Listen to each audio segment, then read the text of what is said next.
This is Beast, the Birmingham Electroacoustic Sound Theatre. The composer John T. Harrison is performing or diffusing his piece Unsound Objects. It's based on natural sounds, but has been composed using a computer.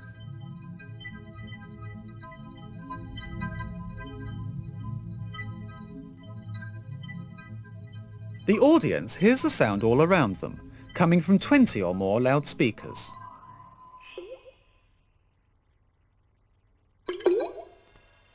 Electronic or acousmatic composition already has a long history. But until recent developments in computing, it was a cumbersome business.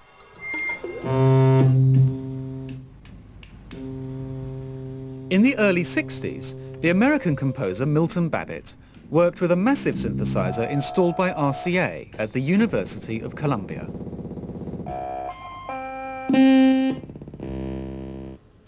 Composition involved punching holes in card or paper, which then instructed the computer generating the sounds.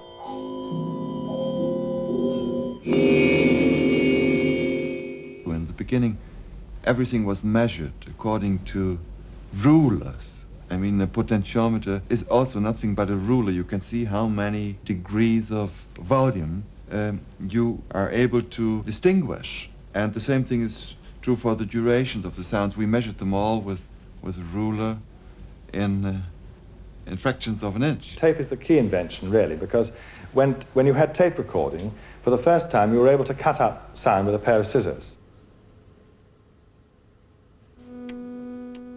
Acousmatic composers often used second-hand pieces of electronic equipment, collecting them from radio studios, army surplus or even junk shops.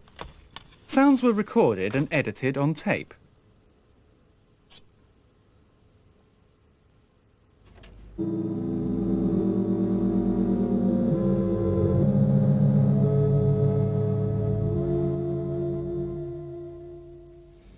What I wanted is to compose each sound itself, its inner life. While the first sounds that I made were very dead, because they didn't move inside. But I had started to understand the principle of what sounds are.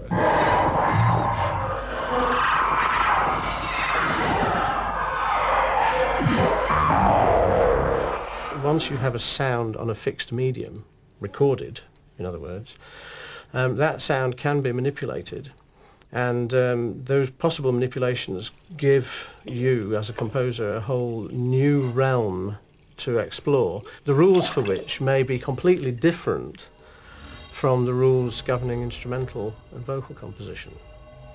The composer has at his or her disposal, at all times, all the sonic material of the piece as it is. There's no intermediary stage, there's no intermediary person.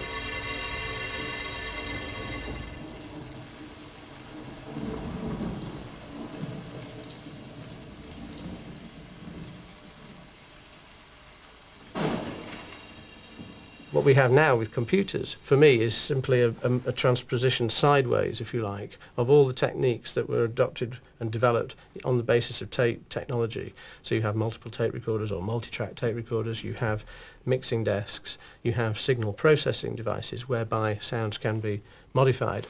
Now all of this is available within a computer environment.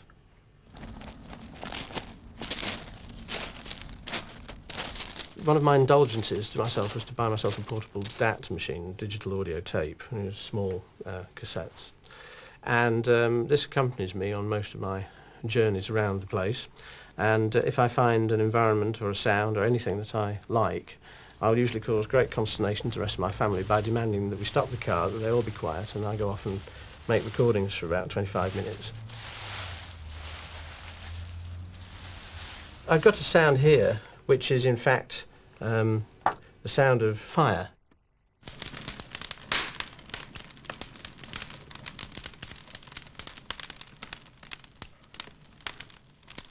The sounds of fire, the sound of water are so crucial somewhere in our distant collective memory that they're very emotive for human beings. But on the sonic level alone, it's a very interesting sound.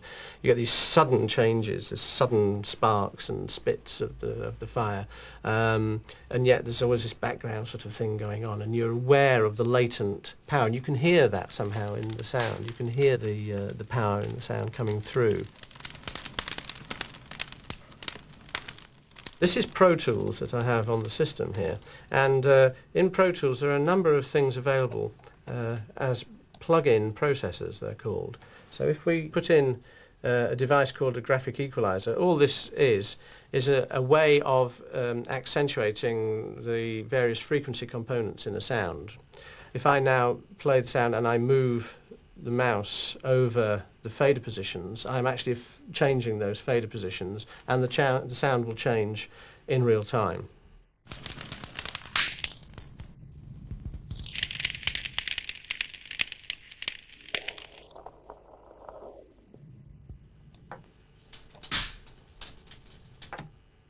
And so on. Another possible insert for this, another process that I might use, is quite an interesting one, which is really only possible with digital technology, which is a freezing algorithm.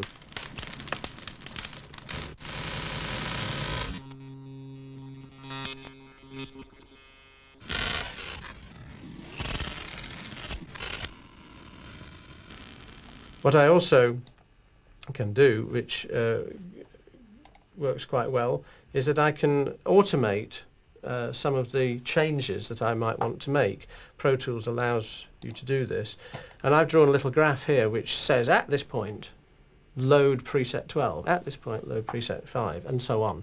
And if I run this section, you will see that as this tracks along this graph here, so things change in this setting.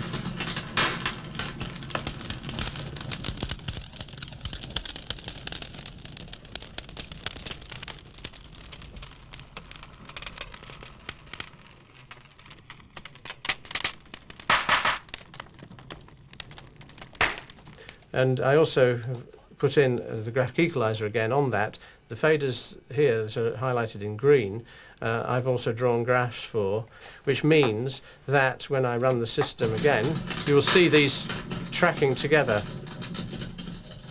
and each one is moving independently.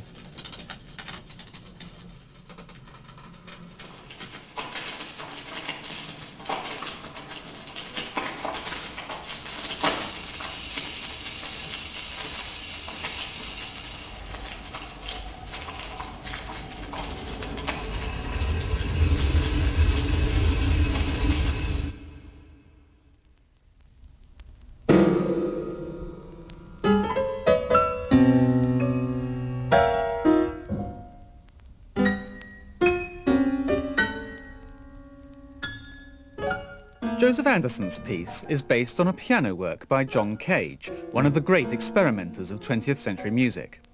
Anderson has taken the chance elements in Cage's work and extended them to explore the relationship between music and noise, a topic which fascinated Cage himself.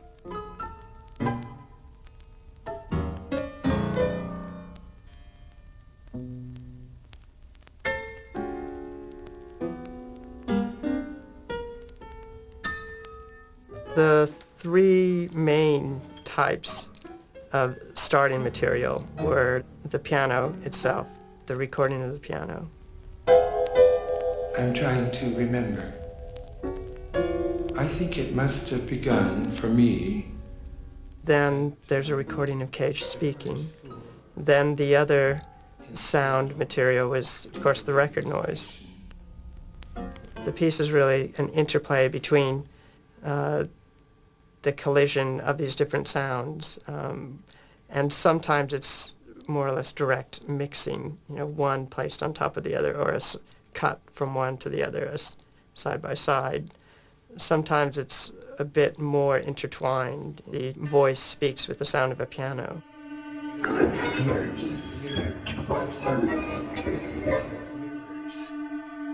Mirrors. Similarly, there are sections where the voice becomes noise, and the piano has the shape of noise, and all these different collisions can have different incarnations in one way or the other.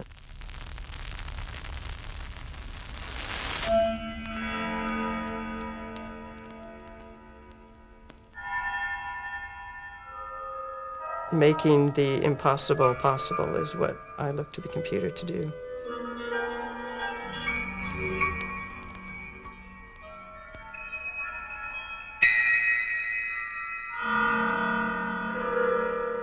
Anderson's method of working involves the direct creation of sound at the computer. The method that I use is one of the more powerful but also the more tedious methods of synthesizing sound. It's direct digital synthesis. The computer just crunches away on a set of instructions and then churns out some sound. This is a Bach chorale, and the orchestra is rather straightforward. It's simply made up of an oscillator, this is the code for that, and an envelope generator. And we just give it a few things: duration, amplitude, rise and decay of the envelopes, the pitch of the note, and the waveform to be used. And then our score that will play that orchestra looks like this. And this group of notes here specifies the first phrase for the chorale in the soprano line.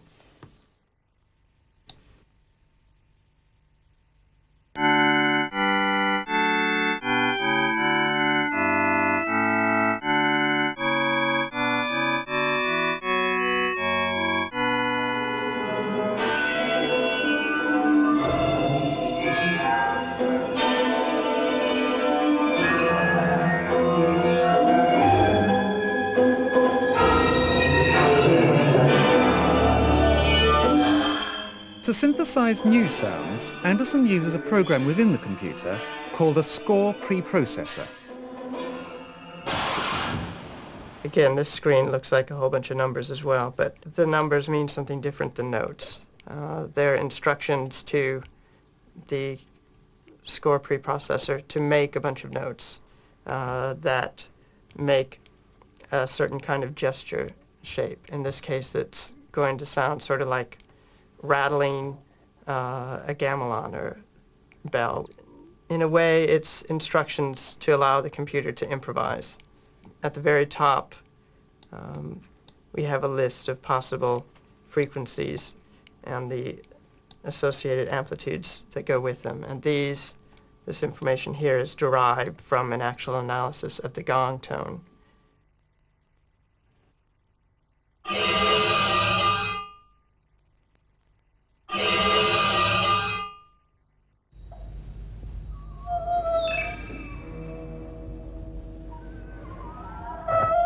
From the earliest days of acousmatic music, some composers have tried to bring together technology and live performers.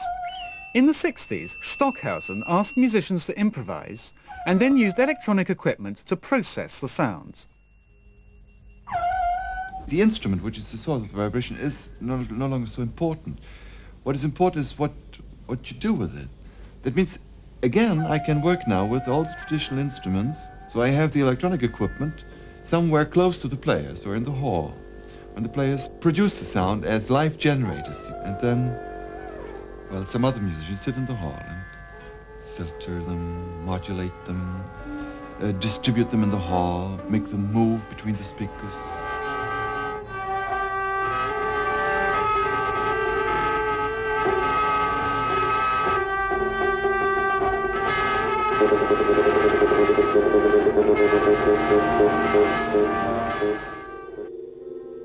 Computers allowed this process to be taken further. At IRCAM, the Music Research Institute in Paris, Pierre Boulez was able to record and instantly resynthesize the sounds of instruments as the musicians were playing.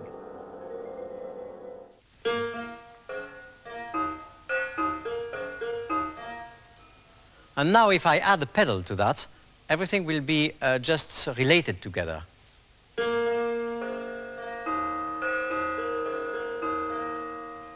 And now if I have more of it, all these sounds together, it will give a very complicated line which multiplies the original one.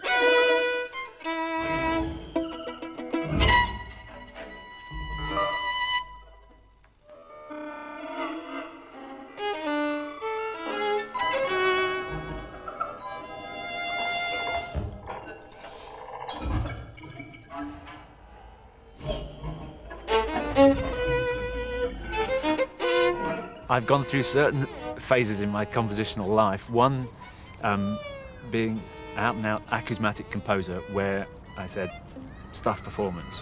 The performance is actually the guy at the desk who's diffusing, and it should all be on tape.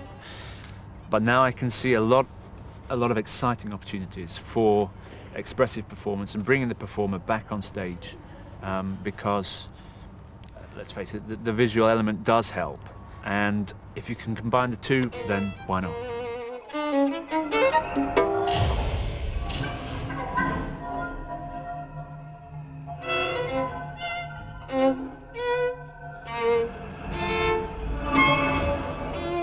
This example in my piece uses the violin when I'm playing it very traditionally, and then uses also quite acousmatic sounds based on a very similar process to the way Jonty's demonstrated. And there's a sort of bridge in the middle, which is my violin sounds that have been slightly treated. So you can hear that there are 3 layers. Myself on stage, violin sounds interspersed within the tape part, and the actual more concrete tape material.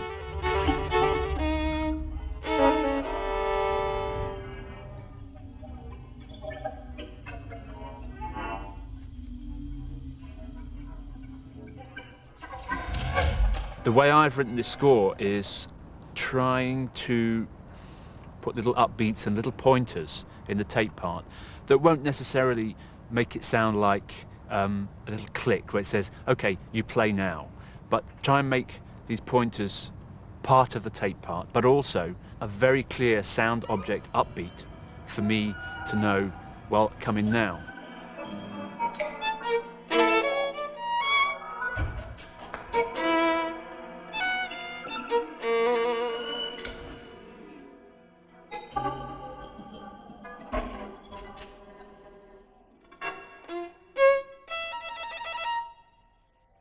I recorded the violin part, put that on the machine, and then reconstructed a new violin part, adding the tape part at the same time. I really didn't want to write a tape part and then improvise a violin part above, or write a violin part and then add a tape part, because I wanted to write the piece as one whole unit.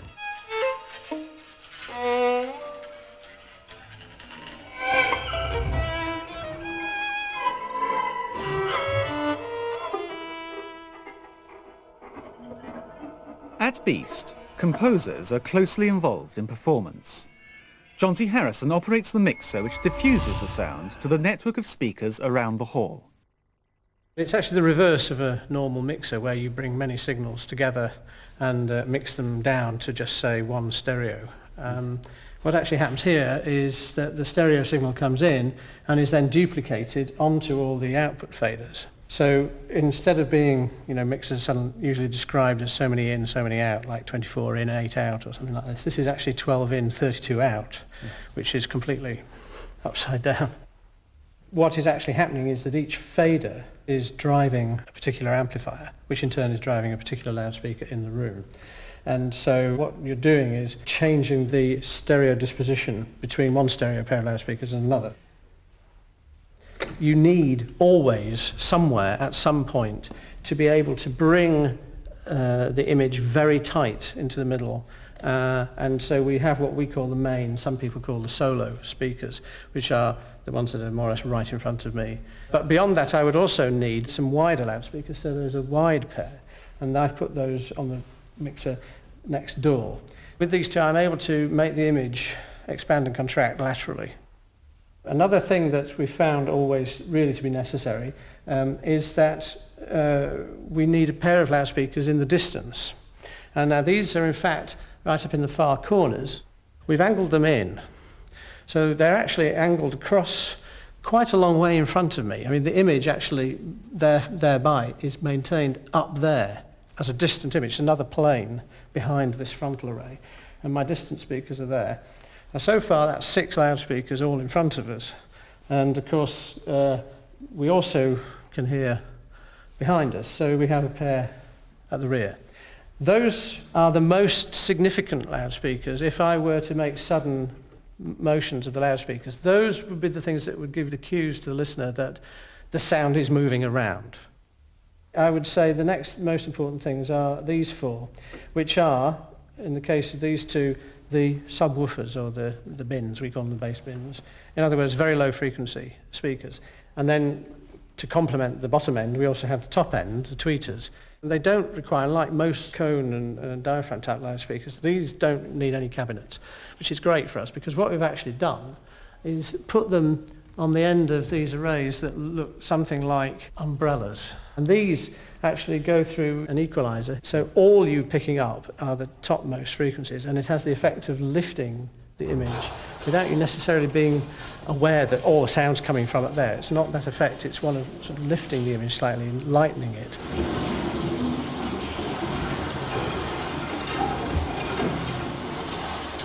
I regard this very much as an extension of the compositional process, and the same kinds of concerns that occupy me as a composer when I'm in the studio working with material continue to occupy me at the point of public performance, because it's at that point that a particular individual in the audience will hear the piece.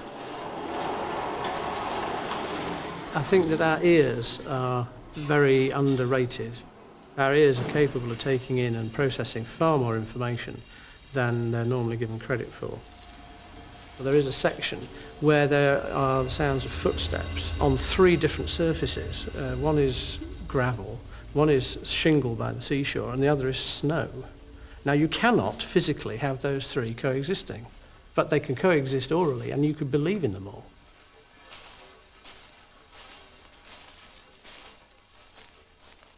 And the experience, because one is able to cut, because one is able to dissolve, and all those other techniques that cinema has, it is like a kind of internalized cinema that happens when the ear is stimulated in this way. And one is able to track through what might, in another dimension, be a cinematographic experience, but it's entirely orally triggered and experienced, and in fact the projection is internal and not external.